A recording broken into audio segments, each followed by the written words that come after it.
की वस्तु या घर में काम करने वाली से अधिक नहीं समझते। और इसी मानसिकता के कारण हमारा देश आज भी स्त्रीय शिक्षा, कन्या भ्रूण हत्या, बाल विवाह, दहेज प्रथा इन सभी बुराइयों की गिरफ्त में है। ऐसी स्थिति और सोच पर आधारित है हमारे नुक्कड़ नाटक, जो आपको बालिका शिक्षा को कितना महत्व दिया जाना चाहिए ये सोचने पर मजबूर कर देगा। भारत माता की, भारत माता की जय बोलो, जय भारत माता की जय। भारत माता की, भारत माता की जय बोलो, जय भारत माता की जय। भारत माता की, भारत माता की जय बोलो, जय भारत माता की जय। स्वागत है आप सबका उस भारत माता के देश में जहाँ आजादी के 69 वर्षों बाद भी, जहाँ आज भी बेटे के जन्म को खुशखबरी माना जाता है और कन्या के जन्म को नहीं। हाँ जी, और खबर सुनने के बाद एक उदासी और निराशा के साथ सुनने वाला व्यक्ति भी यही कहता है, कोई बात नहीं जी, आपके घर लक्ष्मी आई है। स्वागत है आप सबका उस भारत माता के देश में जहाँ आजादी के 69 वर्षों बाद भी, जहाँ नारी सशक्तिकरण की बात तो करते हैं और करते कुछ नहीं। स्वागत है आप सबका उस भारत माता के देश में जहाँ आजादी के 69 वर्षों बाद भी, जहाँ हर साल हजारों से भी ज्यादा डोमेस्टिक वायलेंस के केस दर्ज होते हैं। स्वागत है आप सबका उस भारत माता के देश में जहाँ आजादी के 69 वर्षों बाद भी, जहाँ आज भी नारी शिक्षा को ज्यादा महत्व नहीं दिया जाता। स्वागत है आप सबका उस भारत माता के देश में जहाँ आजादी के 69 वर्षों बाद भी, जहाँ हर परिवार में एक व्यक्ति तो ऐसा जरूर होता है जो लड़की को कहता है, कॉम्प्रोमाइज करना सीखो, जीवन में काम आएगा। कॉम्प्रोमाइज क्यों करें हम कॉम्प्रोमाइज? हमें आज के भारत की नारी नहीं है अपना बेबस और बेसहारी। हम अपने दम पर वो दिलाएंगे और समाज की सोच को बदलना दिखाएंगे। अरे छोड़ो भी, ऐसा ही होता है, ऐसा ही होता रहेगा। महिलाओं के बारे में समाज की सोच न बदली है, न बदलेगी। क्यों भाई क्यों? ये देखिए आज के परिवार की स्थिति। मम्मी मुझे 1000 रुपए चाहिए। ले बेटा 1100 ले। मम्मी मुझे भी 500 रुपए चाहिए। 500 रुपए? तू क्या करेगी 500 रुपए का? सब कुछ तो मिलता है तुझे इस घर में। पापा मुझे नया स्मार्टफोन चाहिए। ले बेटा आज शाम को चल के ले आएंगे। पापा मुझे भी मोबाइल लेनी है। मोबाइल? तू क्या करेगी मोबाइल का? पापा मुझे नई बाइक चाहिए। चल बेटा अगले हफ्ते ही चल के ले आएंगे। पापा मुझे भी एक्टिवा लेनी है। एक्टिवा? तू का क्या करेगी एक्टिवा का? तेरा कॉलेज तो घर के पास में ही है। मम्मी मुझे MBA करना है, लगभग 20 लाख रुपए लग जाएंगे। कर ले बेटा, मेरा राजा बेटा MBA करेगा, हमारे खानदान का नाम रोशन करेगा। मम्मी मुझे भी डॉक्टर बनना है। डॉक्टर?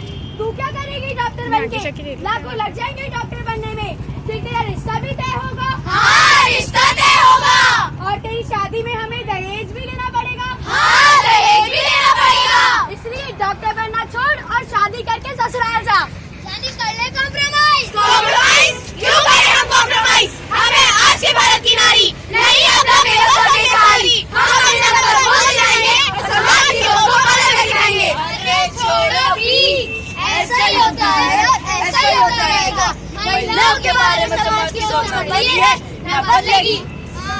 बोलेगी दुआएं लेती जा, जहाँ तुझको सुखी संसार मिले। मायके की कभी ना याद आए, ससुराल में इतना प्यार मिले।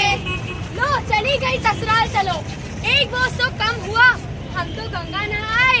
तो करना पड़ा ना कॉम्प्रोमाइज। हाँ करना पड़ा कॉम्प्रोमाइज। गाँव में तो स्थिति और भी बदतर है। सरकार की तरफ से प्राइमरी एजुकेशन फ्री होने के बाद भी लड़कियों को घर के कामों के लिए स्कूल जाने से रोक दिया जाता है और वे 5वीं कक्षा तक भी नहीं पढ़ पाती। हाँ आज भी गाँव में नाबालिग लड़के लड़कियों की शादी कर दी जाती है और फिर करना पड़ता है उन्हें कॉम्प्रोमाइज। हाँ फिर करना पड़ता है उन्हें कॉम्प्रोमाइज। हाँ क्योंकि वे है गाँव की अबला नारी जो आज भी है समाज की नजर में बेबस और बेसहारी।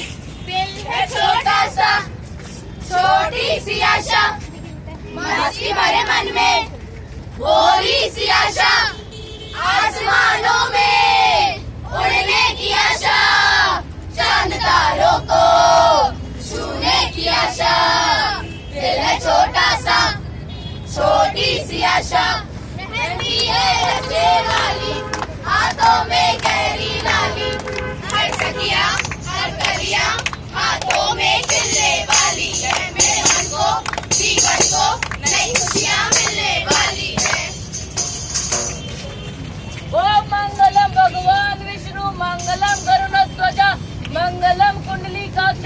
मंगलाष्टक तनोहरी विवाह संपन्न हुआ। छोटी सी उम्र में बरनाई ने भावो साकियो थारो नाई ने कसूर। बाल विवाह भारत में महिलाओं पर हो रहे अत्याचार का एक बहुत बड़ा उदाहरण है, जिसका भारत सरकार आज भी कुछ नहीं कर पाई है। बाल विवाह रोकने के लिए एक्ट 1919 सिर्फ एक मजाक बन के रह गया है। हाँ, आज भी नन्ही नन्ही सी बच्चियों की अपने से दुगनी उम्र के आदमियों के साथ शादी कर दी जाती है। क्यों? बताओ क्यों? और कई लड़कियां छोटी उम्र में ही विधवा हो जाती हैं, जिनके लिए उन्हें ही दोषी ठहराया जाता है। हमारे माता पिता लड़कियों को यह शिक्षा देकर विदा करते हैं कि बेटी तुझे डोली में विदा कर रहे हैं और तुझे उस घर से 8वीं में ही निकलना होगा।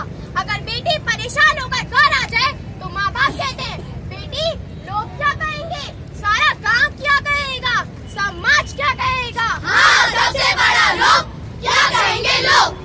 हाँ बेटी, जब अपने ससुराल जा, तू लड़की है, तुझे ही सहना होगा, कॉम्प्रोमाइज करना पड़ेगा। कॉम्प्रोमाइज क्यों करें हम कॉम्प्रोमाइज? हम हैं आज के भारत की नारी, नहीं अपना बेरोजगार के सहारी। हम अपने दम पर वो दिलाएंगे और समाज की सोच को बदल कर दिखाएंगे। क्यों? मुझे मेरी जिंदगी जीने के लिए समाज की इजाजत चाहिए। क्यों क्यों क्यों? सारी उम्र हम मर मर के जी लिए, एक पल तो अब हमें जीने दो। और सारी उम्र हम मर मर के जी लिए, एक पल तो अब हमें जीने दो। Give me some sunshine, give me some rain, give me another chance to grow up again. यह सब तो उसी समस्याएं थी जो आज सबके सामने रखी गई है। बालिकाओं की शिक्षा, बाल विवाह, सेक्सुअल हैरेसमेंट, डोमेस्टिक वायलेंस, दहेज प्रथा, यह सब हमारे समाज की ऐसी समस्या है जो एक लड़की को जीने नहीं देती। आखिर कब तक करती रहेंगी हमारे भारतीय समाज की नारी कॉम्प्रोमाइज? क्या हमारे समाज में नारी को अपने सर्व रिश्ते के साथ जीने की इजाजत नहीं है? विमेन एम्पावरमेंट का अर्थ ये नहीं है कि हमें कहीं से पुरुष प्रधान समाज से सहायता मिले। विमेन एम्पावरमेंट का असलियत यह है कि हम जेंडर डिस्क्रिमिनेशन ना करें, क्योंकि जब तक हमारे समाज की सोच नहीं बदलेगी तब तक हमारा कुछ नहीं हो सकता। क्या हमें हमारा कभी नहीं मिल सकता? आप सभी भाई लोग भी जरा सोचिए, क्योंकि अगर आपने अपनी सोच नहीं बदली तो जो होता है वही होता रहेगा। कुछ करिए, नस नस में बोले। कुछ करिए, बस बस बना बोले। कुछ करिए, कोई कदम बढ़िए, धूप बदलिए या मरिए। कोई कदम बढ़िए, धूप बदलिए या मरिए। जग दे इंडिया, इंडिया। स्वागत है सबका उस भारत माता के देश में, जहाँ उम्मीद की यह किरण है कि आप सभी के सहयोग से हम इस समाज की सोच को बदल